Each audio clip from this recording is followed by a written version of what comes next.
abatura bari kuhinga omwani abutuganireho nabo bino kwerarikirira ngo kiragire ikintu kija kubateganisa omwuga gwo kuhinga omwani bwanyuma y'okushanga ngu tibine ndanga-muntu ezirikwetengwa kwehandiikisa maka omwijukye orikujunanwa okwegyesa n'okuhandiika abahingi b'omwani okurabira omu kitongore ekya Input Uganda Limited omuri Ibanda nagira ngu okuhandiika abantu kibateganise munonga ahabwa abantu abataine byetengo.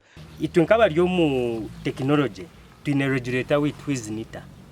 NITA does not allow us to take this information without a NIN number, without a national ID. So national ID is one of the requirements. Ezitukuba ntukora ki? Ezitukuba ntwetaaga. Mbwenu challenge egira tiwe wenko jini.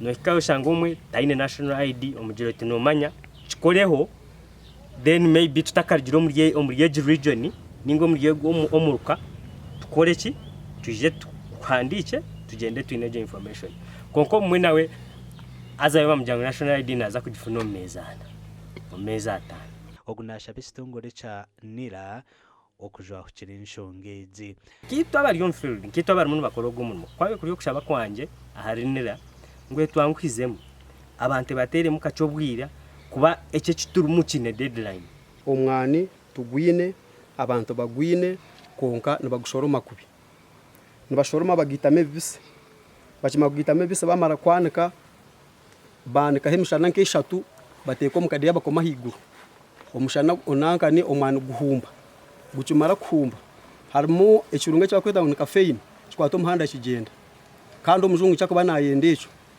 Mburungi twantu bashaba mutebije umusabyo kwingisa omwani gwitu amakuru agagasha kwa Alfred Turiyakira Kabango.